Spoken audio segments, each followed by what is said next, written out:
Можеш и да го не правя, все едно ще кажеш, но си простиш, вместо да се обвиняваш, е много добър вариант.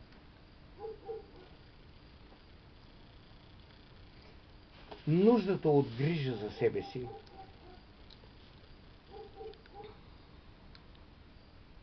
аз гледай, ако съм задраскал нещо, ако не бъде съчетано от грижа към нуждите на другите хора, ще ви доведе до съчувствие към себе си и така желаното опрощение.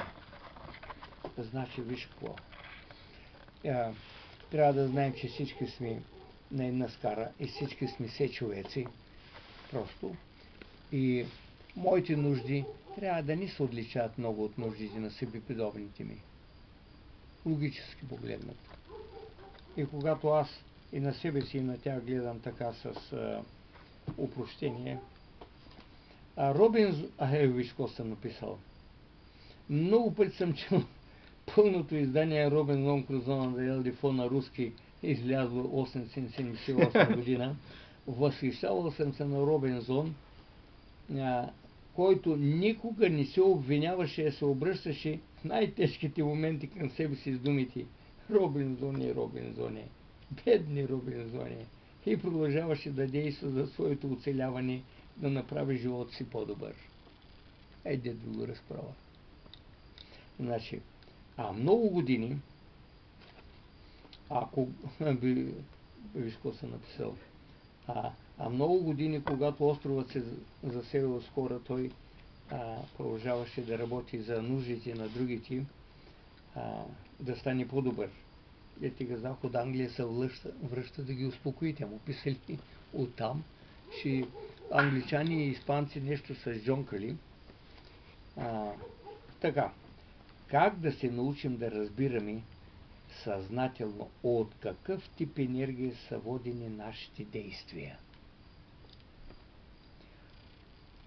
Когато успеем да си изясним на коя наша нужда служат действията ни, нашите, можем да почувстваме задоволството от тях, дори когато са свързани с тежък и непривлекателен труд, предизвикателство или напрежение.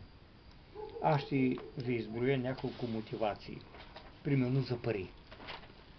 В обществото е прието срещу определен разход на енергия от наша страна да ни възнаграждават с пари. Като правило. С тези пари всеки задоволява някоя своя човешка нужда. Цената, която плащаме за тях, парите, е висока и в пряка зависимост от нашата цел, нашата нужда.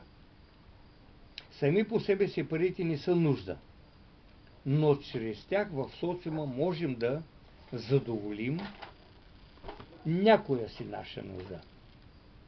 И когато човек отива да работи именно за да задоволява безсмислени нужди, този човек повече се мъчи, отколкото да се труди, а за работа да не говорим. Що те са мъчения, труд и работа.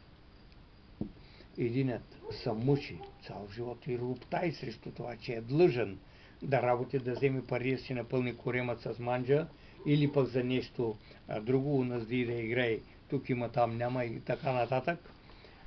Третият се труди да се изучи децата, а четвъртът всичко му обезпечено, от край до край, от дядо му, от баща му останало и работи като вол, за да се отплати за животът, който му е даден. И такива ги има. Твори за човечеството. Не иска да го финансира, той има, самофинансира се и го прави.